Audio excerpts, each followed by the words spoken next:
Hi, I'm Kijan Haynes. Long Story Short is coming right here on WESN Content Capital. WESN.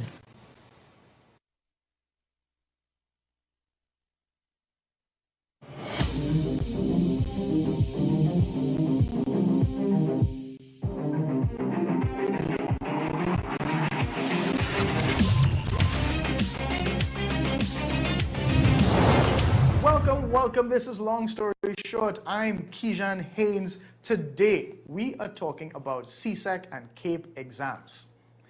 The grades don't matter. You'll be fine no matter what. That's our show, everybody. Good night. Okay, no, but seriously.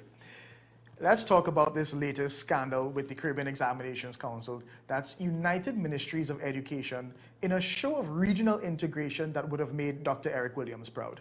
We would have received requests from several ministers and countries across the region, and we are addressing them as they come. So we are responding to those requests to all requests that we have received. Do you agree that there were anomalies? No, I can never agree to anomalies. That's CXC Registrar Wayne Wesley, who, if that question was on an exam, would have failed. I can never agree to anomalies. That wasn't even the question, and that answer doesn't make sense. But let's explain how we got here. It's important to remind everyone, first of all, we're still in a pandemic. But CXC said exams had to go on. So they said they would only mark multiple choice papers or SBAs, and that's unless you did languages or visual arts. Now, initially, Dr. Wesley boasted the results were either as good or better than previous years. In the face of this pandemic, was always with the interest of the students in mind. And we are satisfied, and I'm quite sure you would also recognize the improved performance of students this year. Overall, the region would have registered an improved performance at 93% and 79% respectively for CAPE and CSEC. And that seems good on the surface until you quickly started to see the problem. Students who were getting top marks all year and whose teachers predicted top marks suddenly found themselves with 2s and 3s. And to them, that was some grade 1 BS.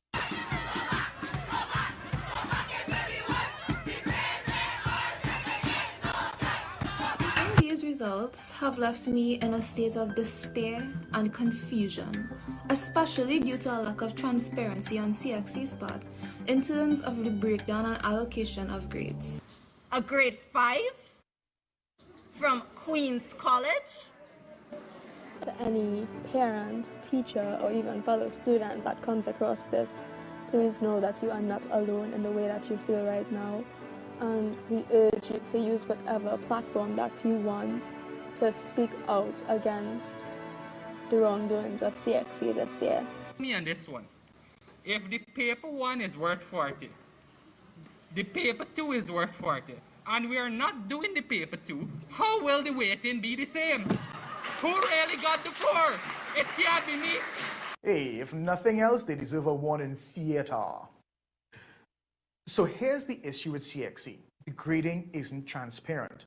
What's a grade 1 this year mightn't be weighted the same way the next. And there's no numerical value to it because CXC does not give you your raw scores. And in a good year, and that's in a good year, factor in a pandemic where you're doing half the exams and students received B's and C's for use of knowledge when there was no way to assess that without an essay paper. And it gets worse. In CXC's dystopian thinking, if everyone passes, to them it means they have failed. This is the population of students doing the exam. When they do the exam, it normally skews something like this. This year, however, because remember we are using these two, when the students came to do the exam now, the population of students, we had a scenario like this happening. But CXC wants to make it appear that the exam still kept its integrity. So the way to do that now is only the students who get absolutely nothing wrong in the already erroneous exam were given high marks, students who felt like they were getting all correct, because these students are feeling like they are in the position for ones or eights. You may get a 2, 3, 4. That was Cohen Springer, a tutor who vlogs extensively about CXC.